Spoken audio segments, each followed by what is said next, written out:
So, sounds like you had a busy day yesterday. Yeah, I did. 5 sets. Then it kind of then things kind of mentioned the last two were less than ideal, but still like playing 5 and 2 is that's a lot of melee. Um, It was a lot of melee. It was fun. I mean, now that I have some distance from it, it was a fun tourney, and I played well until those last two sets, and it kind of was just a wash after that. what was the tournament? Was it Verdugo? No, I feel like that's. No, it was Aiden Calvin. He just put up this pop-up thing day of. It was like a Division 3 thing. Hmm. But it wasn't like officially a part of the like SoCal Star League thing that he was doing with the top players, but it was kind of just a thing they threw together yesterday, which was cool. I quite enjoyed myself. Yeah. Okay. Cool. That makes sense. Yeah, I love those I love those pop up tournaments. I also really like anything where the players are curated a bit more, so it's not just like an open where you kind of know who's going to be in the top spots. I remember they had that holiday bash thing a long time ago with Crush. Like the top players were all barred, but you had Yeah, Shroomed, Laud, Crush, S2J. It was such a sick watch. yeah. So I get you mentioned that last two sets were less than ideal. What type of format was it? Just standard double elimination, or was it something else? So it started off as Swiss. So the first six. So actually, I played 8 sets total. So the first 6 sets were part of the Swiss bracket, and Hmm. then the last the last two were just regular double elimination. I can send Okay. you the bracket link if you like. Yeah, I'd love to see it. Yeah. See who you played. Yeah, and maybe we can talk about that if that's where you want to go with this. Or yeah, I mean, again, you're a very skilled player. So usually when I'm dealing with players who are a little bit more, they know what they're like. They played the game. They've been in bracket. They have some experience under their belt. I usually let them kind of take lead a little bit. Mhm. So I'm gonna pass it to you. Sure. Just because, yeah, I trust you to know what you're talking about. Yeah, thanks. So I mean, there's a bunch of different things I want to work on, so I kind of want to focus in. Um, just because it's super fresh, it maybe would be nice to talk about the tourney from last night, especially since I think 4 out of the sets that I played, actually maybe 5 of the sets that I played last night are on stream. Hmm. Um, so that could be cool. Another thing, just in general, is I've really been working a lot on the Falcon matchup, and sometimes I feel like I understand it, and other times it feels completely random, like why I'm losing. And so I don't know. I just feel like I'm hitting kind of a wall in my improvement, and the antidote that I've been using is just trolling net play nonstop forever. Which serves its purpose, and It I have works to a seen some point. improve. Yeah, exactly. I've seen some improvement there, but then it's because there's so many variables and lag and stuff. It's did I lose the interaction because I had the wrong idea, or because I executed it poorly, or because there was a moment of lag and the blah blah blah blah blah. I mean, you know how this whole thing goes. So I'm kind of just trying to find the best, the a more efficient way to practice than just playing endless net play. Yeah. Quick question, because Sure. I definitely want to. If Falcon's a priority, definitely want to focus on that. Who does Breakfast play? Fox.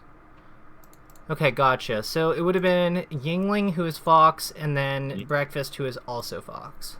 Yep. What do you think about is that matchup kind of like a pain point sometimes, or? It goes through cycles. I mean, funnily enough, lately I've actually been feeling great about the Fox matchup. My neutral has been good, my punish has been great. Um, but it was kind of in the so I lost 1 out of the 6 sets in the Swiss bracket to Iggy.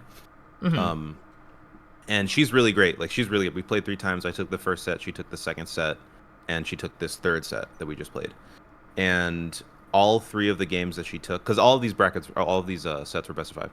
Um, all 3 of the games that she took were last stock, and she just played super clutch in those last games, and I started flubbing, and then I think from that set onward, I kind of entered that flub mode thing, and it was hard to implement any sort of game plan because my hands wouldn't agree with my brain. Hmm. Okay.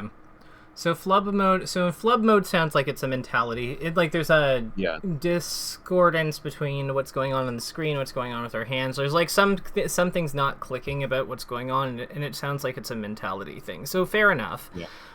That makes sense. You mentioned that these are streamed. Do you happen to have the link or know who streamed them? Yes, I can grab that. I actually just had it up here. 1 second. Wonderful. Top 20 and into the money. So, Oh yeah, no, you're prepared. You know what? When people come prepared, I respect the hell out of that. Because yeah, this is your money. Like, get your value out of it. You know. I'm just trying to get good at this stupid game.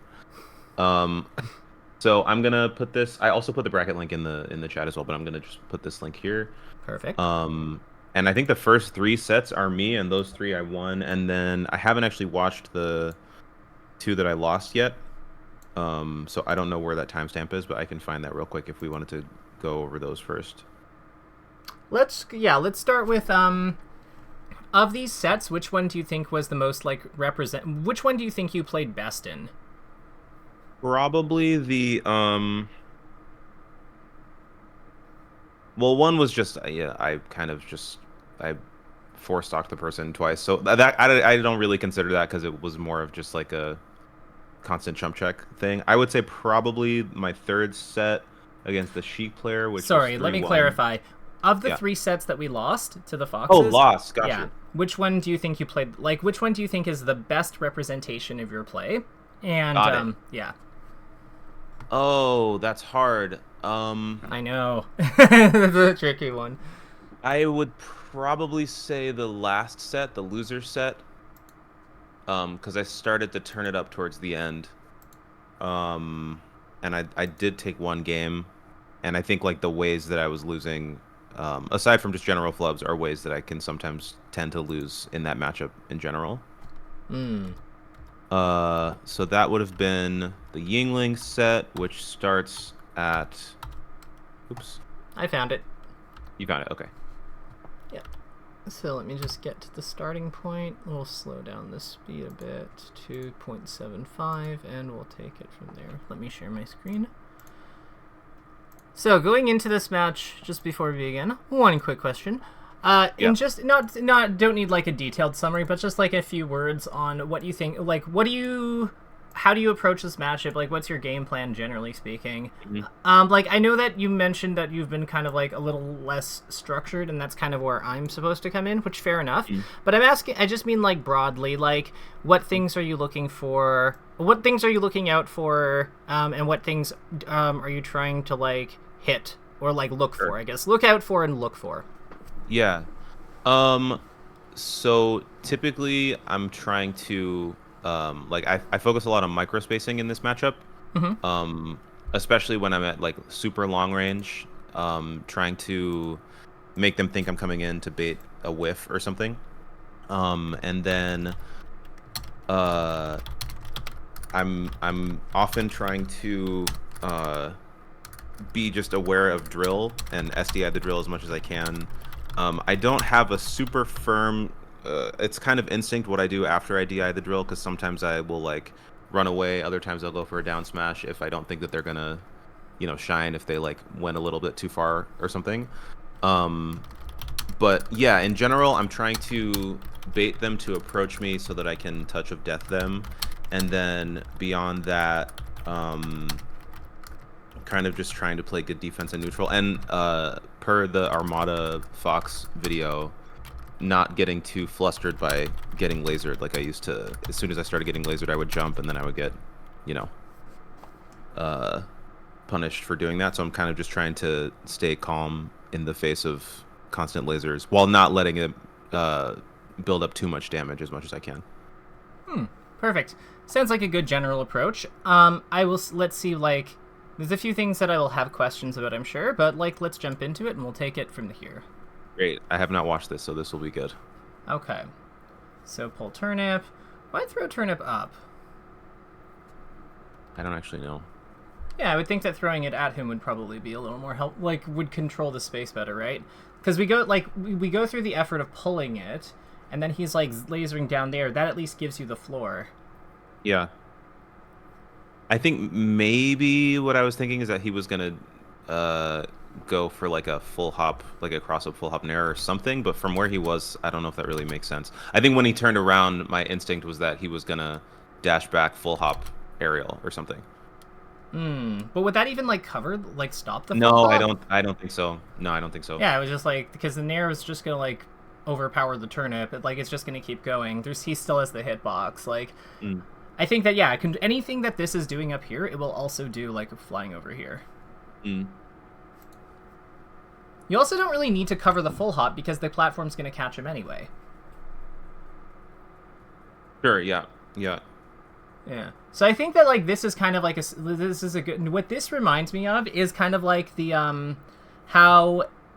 I guess it guards him going onto the platform like to get above you for a shield drop or something kind of game plan, but he's like representing lasers, and I feel like shield drop is more of like, it's more of like even against the characters where you would do that against, it's just like denying the platform isn't really a priority at this early on. What do you think your priorities are this early on Fox's stock? I mean, what moves would be like really ideal to hit here? I mean, I guess like brain dead response would be down smash because percent, but I like, how do you mean in terms of like percent building or in terms of like neutral? Well, why are those two things different? Like, here's my question. Like, because doesn't one lead to the other? Like, doesn't winning the neutral exchange and therefore what you win the neutral exchange with matter in terms of like converting to your punish? Yeah, definitely. So I would say that at 12, you don't actually have a whole lot that you want. I'd say like dash attack, grab. Can you think of anything else that you might want? Maybe, yeah. After like dash attack and grab stand out to me as things to hit at 12. Is there anything else that you can think of that would be like particularly good? Maybe like an up air to pop up, but I feel like that would start getting good around like 20, 25. I feel like at 12, that's just like crouch cancel material. Yeah, I mean, like, so you're right. I could see the up air working because it's a move that hits up. So like if the Fox doesn't ASDI down it, or you just happen to clip him like out of the air, like you float cancel up air and he like happens to be like jumping or like full hopping onto it or something like that. Yeah, because it's a launcher on Fox at low percent, you know, he will get comboed by the next hit and probably take a ton of damage. So I can see it. It's conditional, but like I can see it. I was thinking fairing him towards the corner, because then you have a good tech chase. Sure, okay. Yeah.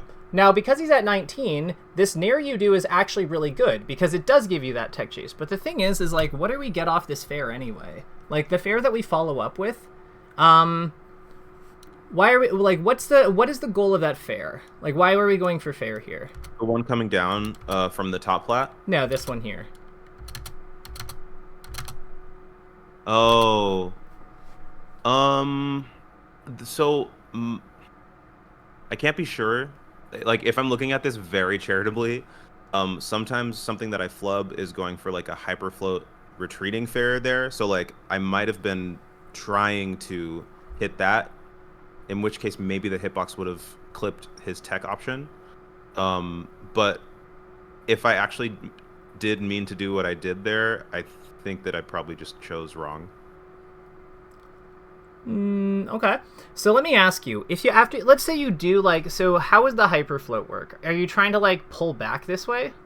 Yeah, so basically, if I get the read that he's gonna tech right, then I would hyper float right, which would like take my momentum like immediately in that direction. Gotcha. Okay, I can see it. If that's the case though, couldn't we just grab him as he's going through us? Like if we don't commit to the float? Because we can dash forward, and then like if we see the tech roll, we can just turn around and go the other way. Yeah. Like, yeah, I feel like I don't. Yeah. No, go ahead. Go. I feel like I don't often. I feel like I don't often follow up with grab as part of tech chasing. It's usually like an aerial or a down smash. Gotcha. So this is something that, okay, so this is starting to make sense, because to me, my theory of the case, and you may have a different theory, totally fine, this is just mine. The Fox matchup, in my opinion, with every single character is extremely repetitive when you get good at it. And I'll tell you why.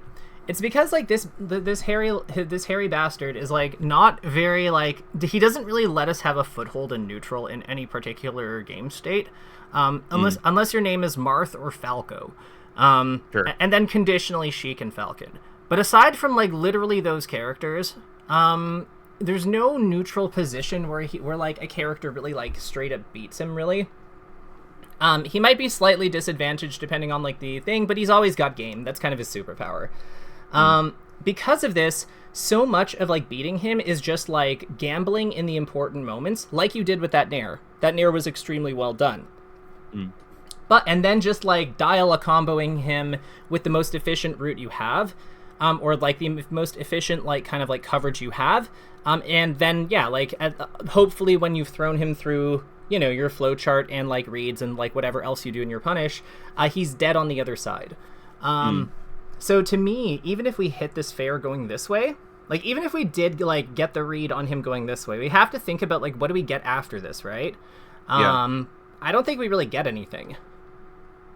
Yeah, because he's too low percent really for it to hit him off. It's also very like ASDI down techable, I would wager at that percent. I don't know that for a fact, but it seems like it would be.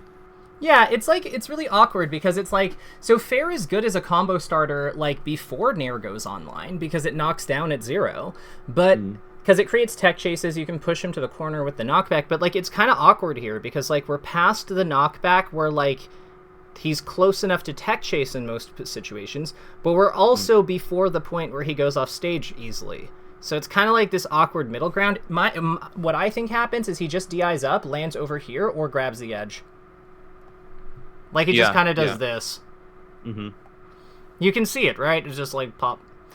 Yep. Whereas if we grab or dash attack him, like if we grab or hard dash attack him, he goes like here, he goes here. Like it's so much like it's so easy to work with that. Yeah.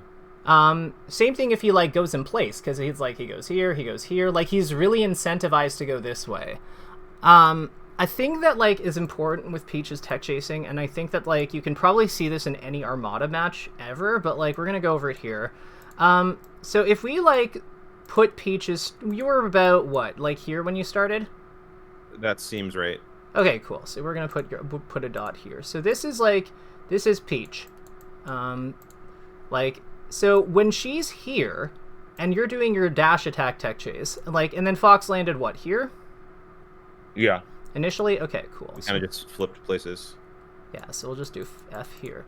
So the thing that, like, the way that a lot of her tech chasing works versus in these kinds of spots is you kind of, like, starting from here, you dash kind of, like, this way, like, in this direction, and to about this point, you can actually still turn around and go the other way super, super easily. So up to about, like, here-ish, you still have, like, a point where you can, like, potentially change your mind and like do whatever that you want and like go this way. So because of this dynamic, what you'll often see Peaches doing is kind of like dash dancing in between this point and this point to set themselves up. I'm sure you've seen like there's kind of like a back and forth motion here. You've seen that, right? Definitely. Yeah.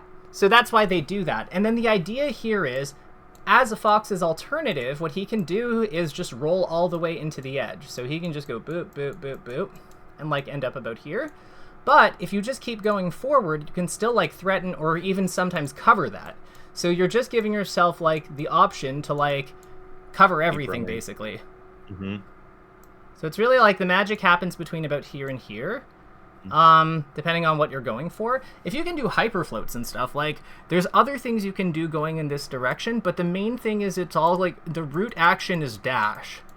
So because dash gives you the most flexibility in any direction, which means that by necessity we want to value, and like because her dash attack and grab are such good combo starters and they're like accessible from this, by necessity those are the things that they like that we wind up playing towards here. The other cool thing is they kind of form a 50-50 unto themselves, because one of them's countered by shield and the other isn't. Okay, yeah. So that's kind of like a thing, like a basic, like a very like simple like concept, but I think that like that can go, like it was something I was noticing when you were fighting the Fox like last time too. Like there's just so much emphasis on these things, on like tools that don't lead to much, but are Yeah. really safe. But like, wait, why do we care about safety? We have him in knockdown. Like, Right.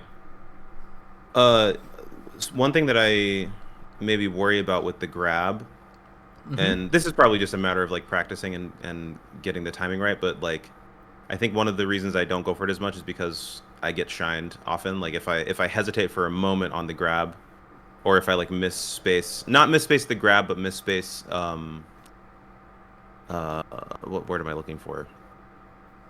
Basically just miss execute the grab. It feels like the danger of getting shined into death like makes it almost not worth it, or not worth it, but like I don't know, I'm afraid of that.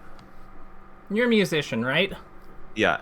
Is there any like with music? Is there anything where you have like 3 beats per second or anything like that?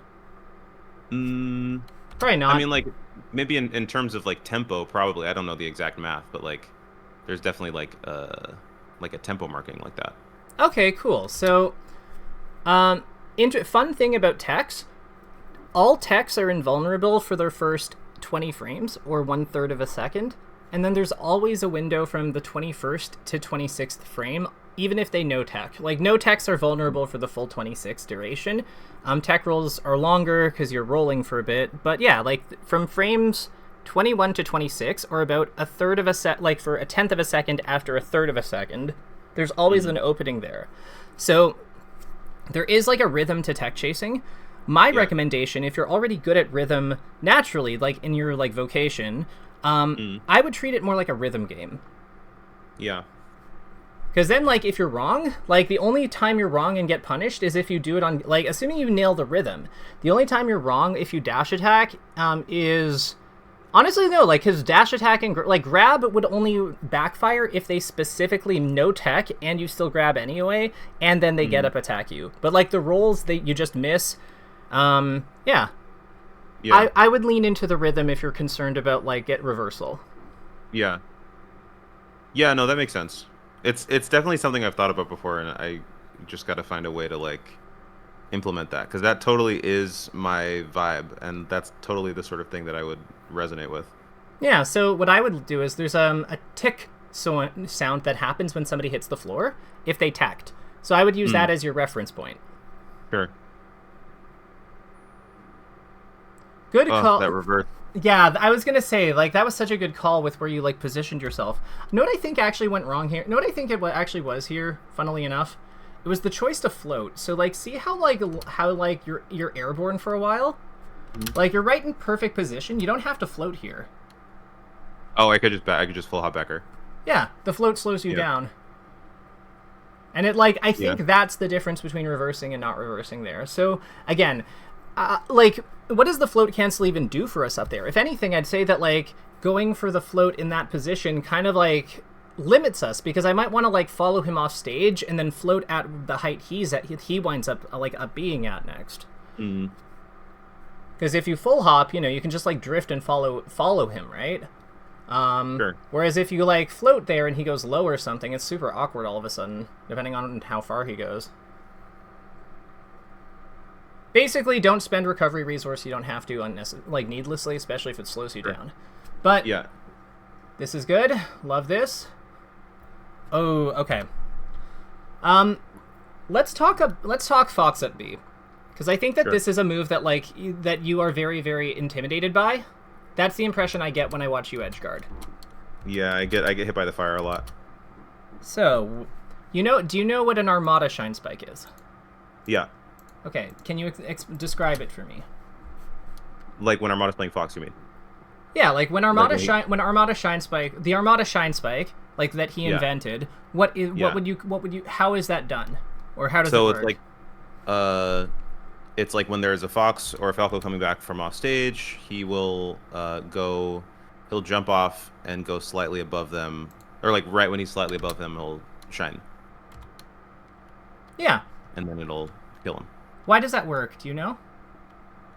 I mean, my guess is that it has something to do with the hitbox data of Firefox. You are absolutely correct. It's something very, very specific about it. So let me show you, because this is just kind of like a thing to know. This is not really the type of thing that like is easy to intuit. So I'm just pulling up the hitbox information. Where is it? Here we go. Lovely. So this is the lovely and talented fox. Yes. As you can see, he wraps himself in fire around here. So there's 2 openings on his up B, believe it or not. There's this one from 1 to 19, where he has no hitbox. So if he's like just starting it, you can actually just hit him if you're nearby. So that's the first thing. There's one opening here. But there's actually another opening that's coming up. From here, 29, or sorry, no, from 30, yeah, 31 to 4 to like, or yeah. Okay, I know it's 10 frames, so 32, yeah, now it's gone. Cool. So once he starts like leaning forward to like fire off, you can see how he's slanting down. Yeah. Before he starts moving, just before he starts moving, there's a 10 frame window for you to punish him. Wow, I never knew that. Yeah, so like to go back to the match here with Yingling, what could we do here instead of backing off? I don't remember which way he went from here. Does it matter? If we're hitting him before he moves, why does it matter? Oh, I guess full hop backer. Yep. Or Nair. Like you would turn around and jump at him with Nair. Yep, that would also do it. Up air into something. Because he has no jump, right? So up air, like float, triple, like Nair him this way. You could Nair, like Nair, float, Nair. You could back air, then like back air again, probably then just keep, like you have so many options. Fair is really good here, like full hop fair. Like, imagine if you just hit him right now. Yeah. Like he's dead. There's nothing he can do. So this is something I want us to watch for in recoveries in general going forward on his end, because I think this is a big part of where this matchup goes awry. Because I bet one of the things that happens is when you're confident in this matchup, you're probably hitting your edge guards. Yeah. If not just killing him outright. Yeah. But when it's not comfortable, I would imagine it's more of like this dynamic, where like there's things going wrong, you get the hits, you get the opportunities to bring it back, but there's a failure, like there's just a failure to recognize that you have like an opportunity to really like pull it close. But this is like because of a knowledge gap. But now we've like addressed that knowledge gap somewhat. Yeah, that's great. I knew about the first one, like at the very beginning of it, but I never knew about that second one. That's crazy. Yeah. Note the really nice thing. Why do you think the second opening is so significant? Like, why do you think that like that's the one that matters more? Because that's revolutionized like how we edge guard Fox, like just with everyone. By then they've already committed to the option, and like they're a complete sitting duck at that point. Yeah, there's time to react to it. Whereas like the first opening, like it's the first 19 frames, but like he's off stage, you have to go out there and basically guess that he's doing it. Whereas for the other one, you can kind of just babysit him, align yourself while he's doing the up B, and then whack it, and then like hit him. It's so much easier, so much better. I also suck at the SDI. It's weird. I don't know why. Maybe you might have some insight into this, but for some reason, I'm really good at SDIing drill, but I'm terrible at SDIing up air. What direction do you do it in? For up air, I've experimented with behind. I've experimented with up, but I don't actually know what the like best way of doing it is. And so usually what I'll go for is just air dodge, which is like, I sometimes is fine, but sometimes gets punished. So like, I would like to be able to do the SDI. Oh, are you're going behind him for air dodge? No. Like on when you're up throw up aired here, what way? Oh, yeah. Which way are you trying to SDI? Would you say? Well, that's the thing. I'm not sure. I think in general, my default is probably up, if not behind. I think I just like, this is probably another knowledge gap. I'm not sure. I usually DI the throw itself behind, but then for the SDI, I think I'm usually trying to go up. Gotcha. So up is fine. The way that Fox's up air works is that like, so he has a little boot here that comes out, and then he has a big boot here. Then he has like a bigger boot that comes out here that has more range. So in general, you'd think that normally you'd think, like, upon seeing that, like, we want to go this way, but that's not quite. We really want to just go, like, we really want to go this way, because, like, there's a bit of forward knockback on his up air. So, we're trying to, like, basically get above, like, from here, we're basically trying to get above this point. Like, trying to get above, like, this point. So you can, like, go this, you can go up in that way, like, up inside, anything like that is generally good. But yeah, it's generally just the way that he's facing. Like, whatever way he was facing going into it, you go, like, up inside that way. Like, in that same way. Okay. Would you mind going back a couple frames just so I can see? Yeah, not a problem. Let me just rewind it a smidgen. Okay, so he comes back. He does a big combo. Let's, like, let him... Because I think it's, like, this stock that he takes from us. I remember 70-something. Yeah, this is the one. Cool. So here. Yeah. Oh, okay, yeah. And then from there he's facing Yeah, left. see, like, it hit here, and now it's going to hit on over here. Yeah. Yeah, that is a bit counterintuitive looking just at the animation, because it looks like the same foot is hitting twice or something. Like, something about it looks a little bit funny, but what you're saying makes sense. I hate Fox, so I hate this character so much, and, like, yes, he is very, like, counterintuitive, yes, he is. So this would have been actually, so this is actually a good example of, like, where that, like, 10 frame thing can, like, actually come in really handy. So, like, let's look at, like, how you do this punish. So, like, or how we could do the edge guard more effectively knowing that 10 frame thing. So, we actually love your footsie game here. Love how you, like, went into float, ASDI down in the air. Like, all of this is lovely. Could have held down there, whatever. Nair. So knowing that, what could we have done instead there? I don't think I used my jump, right? My double jump? I don't think so. So maybe, like... Oh, you're saying... Wait. From there... So, like, let's say we do this edge guard like this, like you did, like you did previously. We know he's going to have no hitbox at some point. So I think you're doing the up air because you're, like, stopping in front of him to, like, catch him for movement. But we don't have to do that. We just have to hit him. So instead of floating off, I could short hop back air? Well, maybe? I'm actually thinking that where you go is fine. Like, you floating here is fine. I'm just thinking we nair him. Oh, yeah. Yeah, nair would be better. Yeah, like, back air, if you were, like, slightly higher, that would work. Slightly higher, yeah. Yeah. So, like, I would say that this is, like, a pretty good, like, here, let's grab this one. Yeah, like, I would say that, in general... The other thing, well, actually, let me ask you, is there an advantage to, like, going higher in your float here? Like, instead of, like, knowing that we don't have to, like, be under him, we can actually be level with him, does it make sense to, like, float off higher, potentially? The first option I'm usually looking for is side B, so that's why I usually float there just to catch that. And then if they don't go for side B, if I notice them going for up B, then I'll change tactics. Okay. Fair enough. So that doesn't quite answer the question, but that helps clarify where we're going with this. I'm asking, is there merit to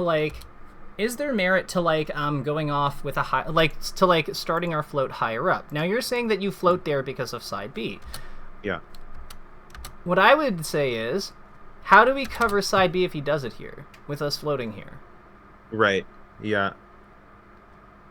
So there is a purpose to it, isn't there? Mm-hmm. So let's actually think about, let's start from here then. So if we float here instead of, like, let's say we jump up, like, how are you deciding where to float here? What is telling you that this is the spot to go? Like, if it's you mean based on this, what we're seeing now, or in general? Yeah, just in general. Like, when you're going off stage for this edge guard, what I want to know is, what informs you as to that decision? Like, how do you know that that is the height you float at?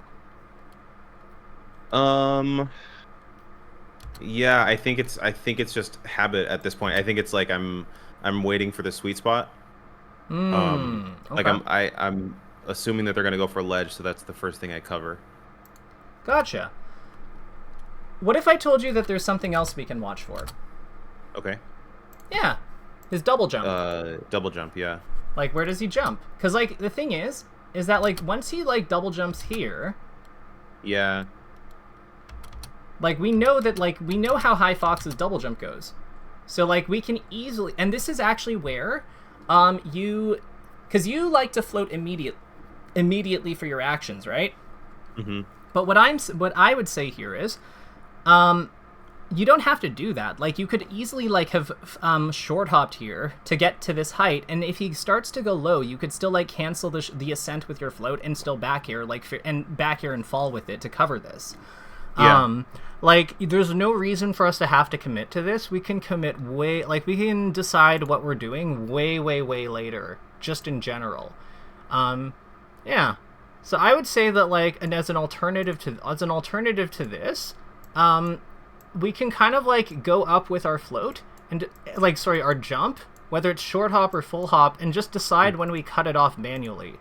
Yeah. Like, because that would be, like, full hops might take us there, and then, like, short hops would be these ones, and there's, like, their own gradations for that one. But, like, it Those allows... are the bottoms of where you would be, or you're talking about, like, where her feet would be? Yeah, this would be, like, where her stomach would be. Like, her feet would be, like, around here. Yeah. Okay. So, like, you could go, like, here, and then you could, like, fall. You could put out your bear to, like, cover this section. You could, like, grab the edge still, so you could, like, grab here. The other thing is that, like, it also just allows you a lot more flexibility, because if you jump off this way, and he pulls away with a B... Like, let's say you jump off with short hop here, and he pulls away, like, he decides to up B, like, here, right? Well, now you're set up to be able to, like, float here, which means you can then, like, like, you can just carry him off stage with your bear and stuff. Yeah. So, like, you're so much more, like, equipped to be able to deal with his different lines of play, and you haven't lost anything against his threats, like illusion and stuff. If anything, you've given yourself more ways of dealing with it, because you're also not subjecting yourself to, like, the float startup. You're able to rising aerial still. Yeah, right. Yeah, so I would say that, like, jump, and react, jump and react, don't have to, we don't have to commit to float. Sure. Yeah, don't. Yeah, the float is a read. Yeah. That's one thing I'm realizing, is that I don't always realize when I'm going for the read until it's too late. Like, I don't always realize that it is, in fact, a read. You know what? That's a very common thing with, like, Smash players in general, so you're not alone in that at all. I would say that one of the biggest things that gets in the way of improvement is just, like, attributing mechanical things to for psychological reasons. Mm-hmm. So, like, a big one that comes up would be, like, commentators say this one all the time. Oh my god, he's got, like, the Peach has got a read on the Fox's kill options, and she's, like, shielding at, like, 94 versus, like, Fox on FD. And it's like, no, it's just that up smash kills more consistently than up throw does. And it's like, I don't think that we needed to read the Fox to know that one. Like, that one seems pretty straightforward. What would be a read? What would be? Oh wow, that was almost sick. What happened there? So we got this. So that was a sick punish. And what do you think we could have done off the ledge there? That would have been good. I'm curious. I mean, I was definitely trying to land on. Oh, you mean from grabbing ledge there? Yeah. What do you think of a ledge jump? Like a tournament winner? Yeah. What about tournament winner? I guess maybe I could have gotten the nair out. Could I have gotten the nair out before the side B, before Fox's side B? I don't know, but I know that we go above it. Yeah. So then if he goes over here, we just, like, you know, drift over and, like, up air him or nair him or something. Yeah. Ooh. He's so fast. I thought that grab. I really thought that grab was true. Which one? It's coming up. Oh, yeah. No, we got ASD. Like, we got popped up by the jab. If we had held down, that would have worked. But, we just weren't holding down. Also, one thing that I wonder about in this matchup is power shield down smash for drill. Like, I don't quite know how that works, because I feel like I've seen people like Laud do it. Not power shield down smash in general, I get that, but like against a multi-hit move like drill, is there, like, are you supposed to hold the shield longer. I don't know. Something about that one is confusing for me. Oh, yeah, I think that for that one you just like for Fox's drill. Let me think here. How many frames are the hits separated by? I don't actually think you have to. I don't like. I'm not 100% sure. If you want, I can test that real quick at the end of this. But yeah, I think that because all the hits are stun locked together, I think you just like time. I think it's just timing. So once you get that first one, then it like kind of stays in power shield mode until the drill is done, sort of thing. That's my theory, but we can test that in like 10 seconds at the end of this. Cool. Yeah, we'll just remind me at the end and we'll do it. So now with what we know about like Fox's up B, what do you think we could do instead here? Does that knowledge change our play at all even? Maybe go out and fair instead of jumping up on the plat. I don't actually hate jumping up on the plat, but I do agree that like because I'm thinking we could like wave land forward. So we're closer, and then just like attack with fair at that angle. You're thinking like jump and like full hop fair kind of thing, right? Or like full hop, like or just jump off like short hop fair towards him, or float fair towards him. Yeah. Yeah, I can see that. It also feels a bit because I had never really played on this stage before, but it also sort of feels a bit like he could go for the plat, or he could go for stage, or he could go for ledge. Like there's a lot of different options, so I think maybe I was trying to not risk it by going too far off stage. Well, we know that the platform is moving away from him, so I don't think we have to worry about that. Oh right, I forgot about that. So, I think if we're doing, but that's fair enough. Like this isn't. Maybe fall through float back here. Instead of grabbing ledge. Or just like stand here, like with your back to him, drop through, like fall back here. Because you cover like this kind of like line here. Oh sure, yeah. So it like covers this stuff. If he goes up here, and we fall through back air, he finishes up here, but then like we've landed, so we can probably just jump and hit him again or dash attack him. Yeah. So yeah, I think one of the things about Fox's up B in general that like would help you a lot. I get the impression you're trying to call out the angle he's going at. Would you say that's like fair? That seems fair, yeah. Okay. So what I would say is, do that, but just be a little bit more, like, tactical about which angles you're covering. So I'll give you an example on why I'm suggesting we do it that way. Where is my snipping tool? Oh, here it is here. Yeah, this is a much better image, so we'll use this one. So the reason I like falling through the platform with Bear is because we're effectively, like, the platform's over here when he starts moving. We're effectively drawing a line with our hitbox like this way, right? Yeah. Cool. So we're making a wall here with our Bear. So Bear. But he has more angles than just that. Lord forbid he not have options. So, like, knowing that, he can still potentially go above it using his various superpowers. So he can go up here. But the thing is that means that he's exposing himself to more hang time. Yeah. So, like, because he's exposing himself to more hang time, we are using the length of his up B against him here. Because we're basically forcing him, we're saying, okay, if you don't get hit by this thing, that's fine, because we're going to be landed and actionable here anyway. Yeah. So with us landing here and covering this with that initial read, like that initial coverage, like he has to fall somewhere around, like he has to fall from here somewhere to like either here or here. Like, he has to fall somewhere in this range, because he can't, like, somewhere on stage or fall to the edge. Like, those are really the only options he has. He has to go into one of those spots, and we're here. So, like, we're perfectly positioned to be able to cover that. Yeah. So, we're not, like, I'm not saying don't anticipate his angle, because that's good. We want to anticipate his angle. But let's also, like, order them in terms of, like, priority, so that, like, the ones that take the most time are at the end, like, for him to recover. The ones that still commit him after the fact, those ones are being, like, dealt with last, because we want to make sure the ones that are... It's just like covering it's the same logic as why we cover the illusion first. It's because it happens first. So same thing with his up B angles. Right. Yeah, that totally makes sense. Yep. One last thing I want to do with this diagram. So, You actually kind of, like, why, like, I actually really like the if we know that he's recovering into, like, if he's gonna finish below stage, I really like the your call on the aggressive fair and going off stage for it. I think that's really savvy.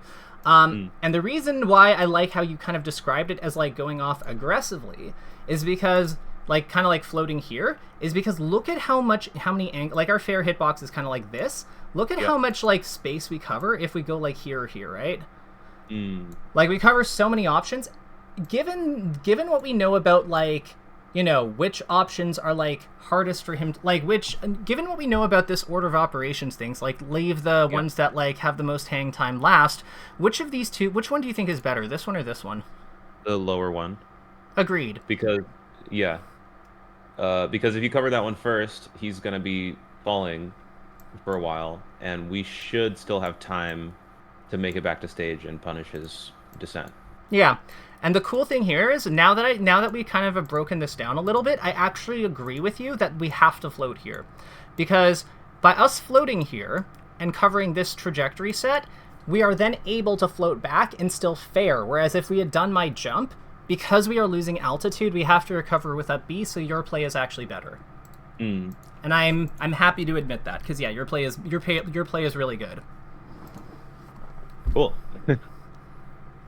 Yeah. I mean, like, like, if your play is good, like, your play is good. I didn't consider all the options. I didn't consider all the variables. That's okay. That was the same. So with the thing that happened just now. Oh, I like that. But there was a thing that happened just now that was the same as the last game. Right there. That's the same interaction as the first thing that we talked about, where I'm covering with fair rather than... I'd say it's more forgivable at this one, though. Like, this one, to me, makes, like, somewhat more sense. I probably would have nared, personally, because it's, like, faster, and I think you would have been able to, like, grab this, potentially, because it's just a faster coverage.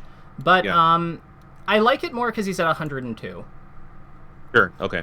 Yeah, because, like, if you hit that fair, he actually, like, dies, or, like, goes into, a very good edgeguard position, whereas, like, in the first situation, like, the first game, he was at, like, 33, so, like, even if you hit him, you don't get a combo or an edgeguard, so it just doesn't really, like, it's just blank damage, and some position, so it doesn't really, like, accomplish the things you want it to. Now, let's talk about drills.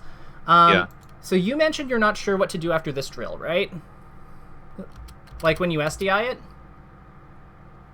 Like, I think it's coming up here. Yeah, that was also a flub. I definitely, like, immediately usually go for up air there after I hit that. Yeah, but, like, we're just focusing on the drill here. Like, because Fox will sometimes drill us like this, and we'll smash GI out enough to make the shine not combo. Yeah. What do you think we could do after this? After shine on shield? Yeah. After, like, he misses SDI on a drill. Now, after we SDI a drill, enough so that the shine doesn't combo. Got it. I don't actually know for sure. Like, I probably would go for grab and get punished, but I think spot dodge. I love that grab. Roll. Yeah? Is that grab real? I don't think it matters if it's real or not most of the time, because I'll tell you why. Either the Fox is backing off because they're, like, worried about the shield grab, or they try... Like, either the Fox doesn't think their play is going to work and they back off because they react to the smash DI, but that smash DI is happening in a very short period of time. Like, it's a really fast interaction. Reacting to that is very difficult. So either they have no confidence and they back off, in which case, whatever, they backed off, or they continue to try to, like, pressure and combo as if, like, the shine hit, in which case we get them. So... I just, like, I know that it's scary and it feels like we should get punished there, but I don't think we actually do as much as we think we do. Okay. Like, I think that like, sometimes with Peach, like, I'd, like, maybe narrative shield sometimes, but we're at 135, so I don't love the idea of jumping. Yeah, that's not going to work twice. Yeah.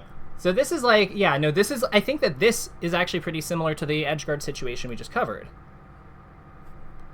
So, like, we get him off stage, and, like, we could cover, like, these kind of, like, protective angles. The problem is we're going to the edge. Like, if we go to these, if we cover with back air here, then we can actually jump and hit him. I know that leaves open the ledge for sweet spotting. Fair enough. But, like, we also don't get into the corner and like Yeah. forfeit all our position if we're wrong. Like we still have a fighting over chance. 100. Yeah, it's also over 100 get up that like it's such a habit for me to go to ledge. I'm definitely a ledge goer that like sometimes when I'm over 100%, I'll do it and not think that it actually like risks the slow get up. Yeah, so what could we, like, if we get on the ledge over 100, like, what's something better that we could do? Because, like, you actually could have hit him here. Yeah. I mean, ledge refresh or, like, drop an immediate up B to try and, like, get him falling sort of thing. Yeah, I love the umbrella. Because the thing is, like, the only thing that we don't want here, after we've committed to this edge grab, is to be stuck here. That's the worst possible thing that happens. So even if the umbrella doesn't hit him, even if he just tech rolls away safely, or, like, shakes out of stun and, like, gets into neutral with us at the same time, we are finishing in even positions instead of us getting up from the ledge. Yeah. So, like, this is just risk mitigation. Like, we're just saying whatever happens, we're not going to die. Like, yeah, we're going to keep fighting because our character's good at fighting.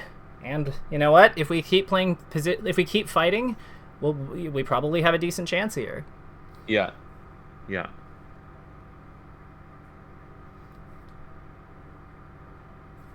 See, like, we're going, like, now we're going for, like, the powerful combo starters. I see. We have to be on match point. Like, this is all. I don't know why the shine. I think I maybe hesitated.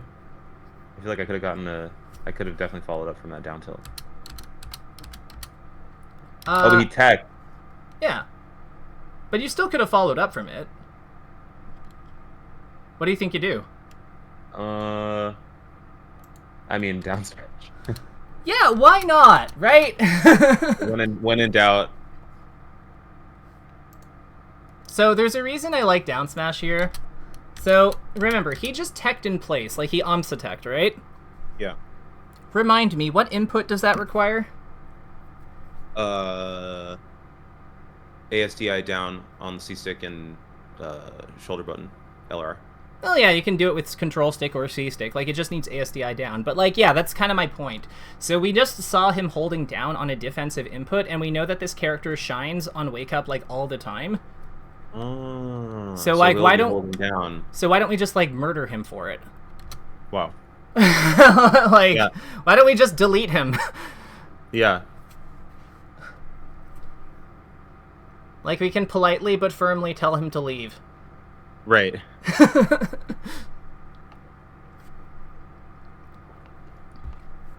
Yeah, that totally makes sense. Yeah. This is, like, one of the reasons why down smashing on shuffle landings and, like, full hop, like, down air and full hop aerial landings in general is so strong when you can space it, right? Because the opponent is holding down for their fastfall. So that's why it's such a good whiff punish on, like, that's why wave dash back down smash sometimes just, like, does, like, 30 to every character. Because it's just, like, they're in a position where, like, they're incentivized to hold down either for their L cancel, their follow-up action, or their fast fall, and then you just, like, murder them. So with what we know here, too, what's something else we could do here instead of this techable down smash? Yep. So what I was going for is to turn around wave dash to ledge, float, like, nair or bear or something. Oh, I see. Yeah, okay. I missed the turnaround. Okay. So you would have grabbed the edge here. I guess down air. Sorry. No. That's fine. So what I'm thinking here is, with what we know about, like, the Armada Shine window, what if we just, like, dropped off the edge, perhaps? Like, what if we just walked off the stage and, like, reverse back-aired him? Like, it'll hit him this way. Yeah. We recover quickly. Seems to make some amount of sense to, like, hit him hard because he's at 111.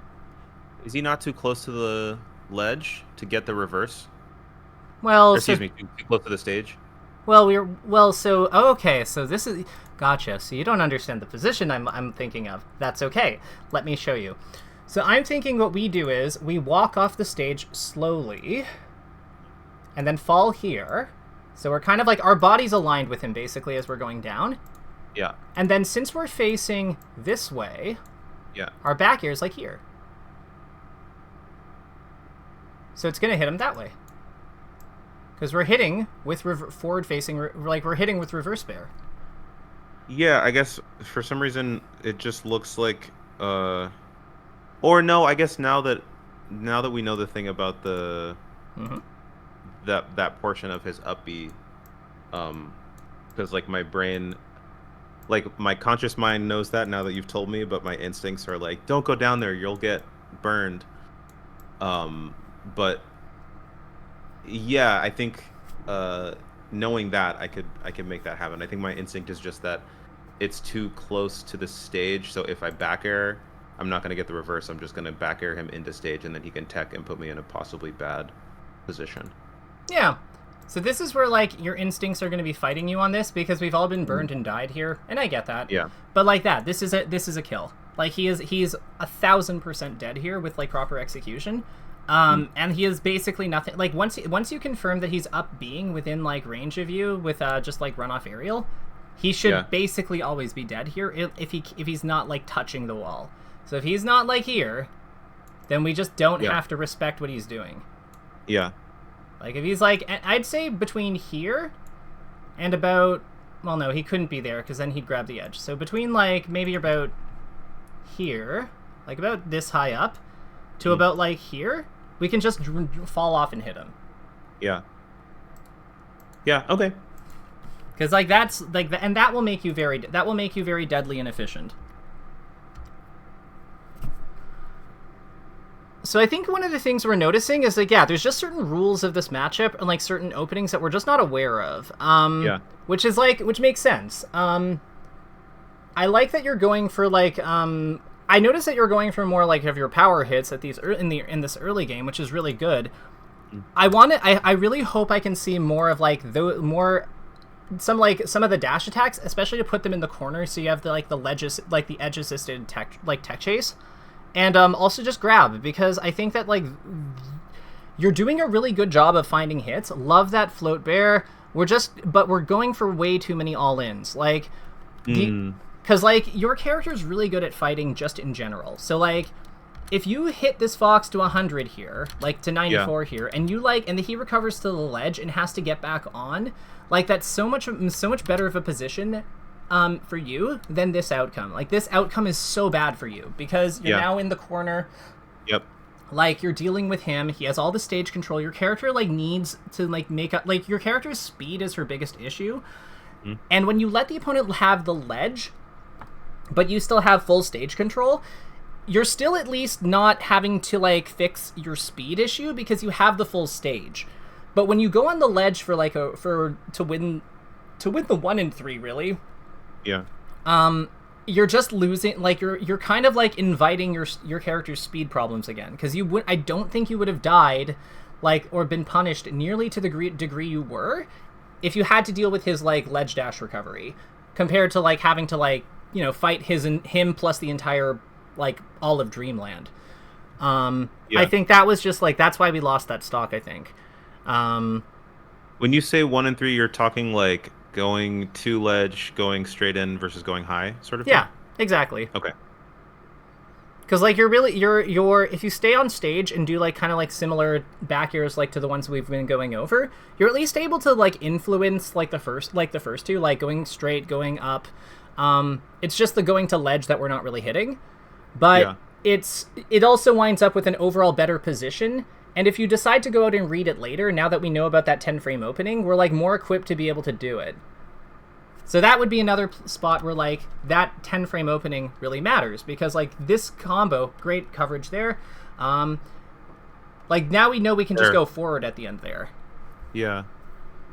Right, go forward during that frame, during that window, and hit with like a nair or something, or like an earlier fair sort of thing.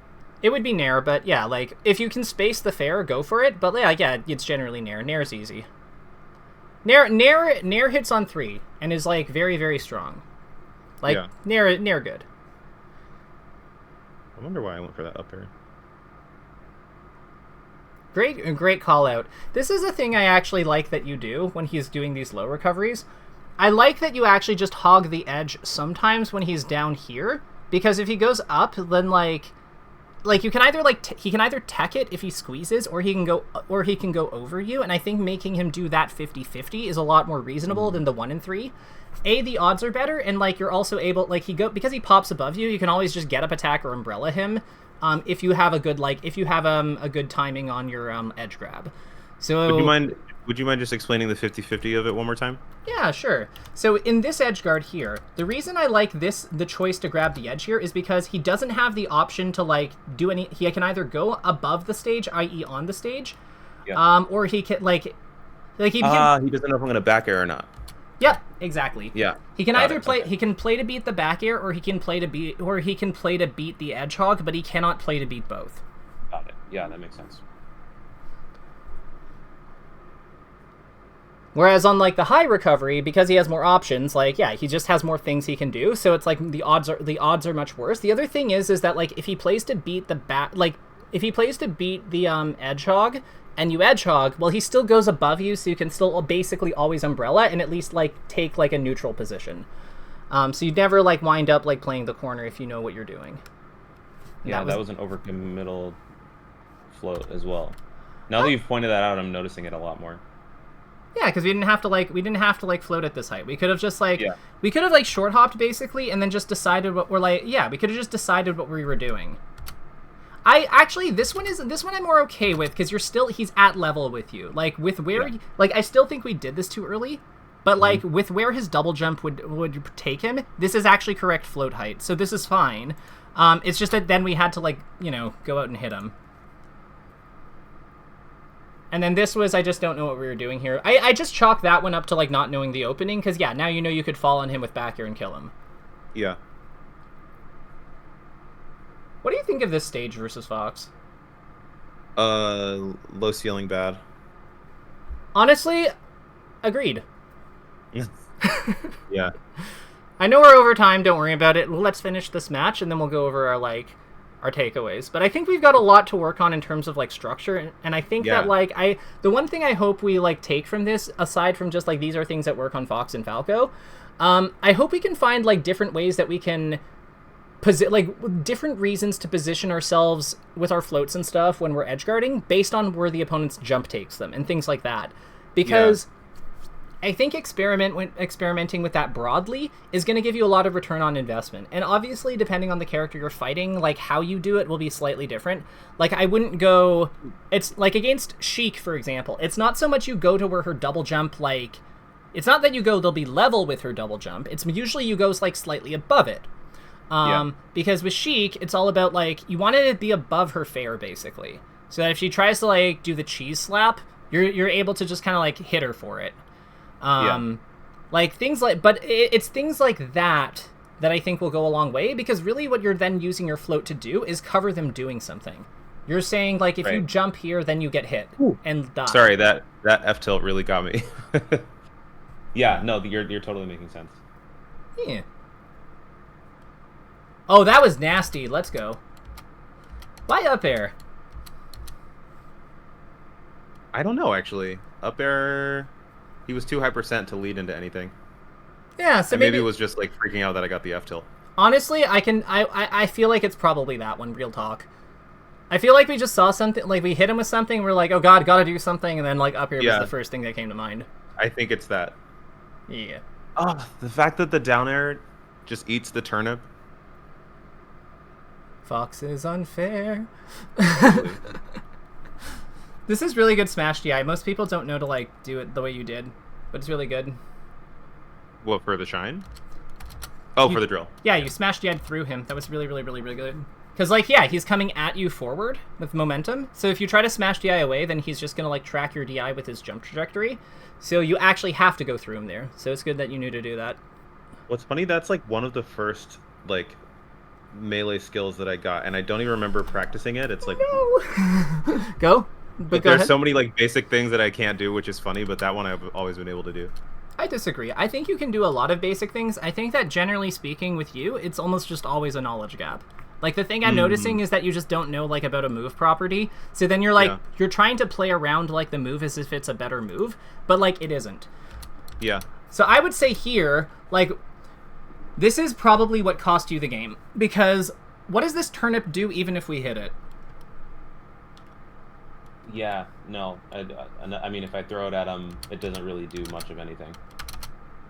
Yeah, like, and then we like what we are. So let's let's talk about why this, because it's not just the turnip does nothing. If the turnip just did nothing, then it would be fine. But like, it's actually worse than that. So what are we giving up by like pulling this turnip? What moves can we no longer do? Yeah, I can't do any. Non-float cancel aerials are out. I can't do any smash attacks. I can't grab. I think that's it. Can't dash attack. Oh, can't dash attack, yeah. So, and when we're comboing, we want to avoid this, because we're, like, especially, this is okay if we were fighting, like, a floaty like Samus or Marth. Like, a floaty, Marth kinda, because he's kind of like a mid-faller. Like, this would be fine if we were hitting Marth away, because, like, he probably goes off stage because he's more buoyant and stuff, but Fox is gonna go into knockdown. Like, acknowledging that, the problem with this is that, like, we need to kill him. We're still, like, he's still at the percent where we are trying to, like, make him dead. So we've lost all of our combo moves. Yeah. Because we can't dash attack, we can't down smash, we can't down tilt, we can't, like, what can we even do? Like, we're in so much hot water here. And we didn't, and this was completely avoidable. And the other thing here is it also cost us, like, the 29 frames to pull it. So we have lost, like, this, we've lost this. Like, imagine if all we had done was just dash forward to about here. We can cover everything. Like, if he rolls to the edge, we forward throw him. If he rolls in, we can, like, grab him and down throw him. We can, like, friggin' down smash him as he goes through us. Like, we have so much power here. But, like, because we did this, we gave up all of it. Yeah. And that's a problem, because, like, this is, like, again, I hate this the reason I hate this character, fighting this character at high level, is because he's so repetitive, because all it is just, like, so much of beating him is just get him into the spot where you murder him, and then murder him. Like, over and over and over and over again. But if we don't do that, then this is what happens. Yeah. And then if you can't hit the SDI, then you're done. Yeah, like, we basically said, and, like, even the thing is, coming down, we're still in, like, a really, really rough spot, because we still have that friggin', like, what do we, like, we've just given, like, we have lost our combo, which probably kills him here, based on his percent and stage position. If it doesn't kill him, we probably get another 40 damage out of it. On top of that, we've also given him a free hit. Like, we are, like, down, like, 60 damage at least in terms of overall margin. Like, we just, like, cost ourselves 60 damage. From the 40 we miss out on him, plus, like, the 25-ish that he does to us. Like, 65, 70, like, we're losing. We cannot afford to, like, give him those, like, so freely. Because he's gonna get them anyway, just because of shine reversals. So, like, yeah, we don't need to feed the fox. Yeah. Would you say that's especially important when, like, approaching the corner, or just, like, in general, like, when you're comboing, especially, like, fast fallers, you don't want to pull turnips because of the aforementioned reasons? So I would say that, like, the biggest thing with fast fallers is that they are the best characters in the game, aside from Falco. Falco's kind of a weird case because of his mobility, but, like, I would say that Falcon and Fox are the two best characters in the entire game at dealing with the turnips, just because they can rush through them. So, like, they don't really do anything to help our neutral the way they do versus, like, Sheik and Marth and, like, Samus and Jigglypuff, etc., etc., etc. Because those characters are just too fast, and they can approach from such good diagonals so easily that, like, the spatial control that turnips offer just aren't really, like, as impactful versus them as versus other characters, and that's just the reality of it. I would say that, like, the other side of the coin is that turnips, for all their various superpowers, are also not really a combo tool unless the opponent is somewhat buoyant and in the air. Because, you know, it's usually turn it into aerial, but, like, with how fast they fall out of that, we don't even really get much value out of that unless it's an edge guard. Right. As a result, so much of the matchup is just, like, playing towards the power of our combo tools, and the turnip deactivates all of those, except for float cancel up air. So I just think that turnips are not very economical as a follow-up in general unless it's an edge guard. Sure. Versus those two specifically. Yeah, that totally makes sense. Yeah, so let's see here. So key takeaways. So I'm gonna just let's do some. We'll keep these simple and flexible. So because I know that you like to do your own thing. So me being specific is you're just gonna do it anyway, which is fine. But let's say do. Yeah, I love homework. I'm very down for homework if you. Yeah, lean more into dash attack. Lean more into dash attack, down smash, FC nair. And FC nair, dash attack and down smash. No, dash attack and grab actually as the base for your tech chases. Do for aerial coverage. During tech chase. Let's lean more on FC nair because for efficiency. Let's also go with do.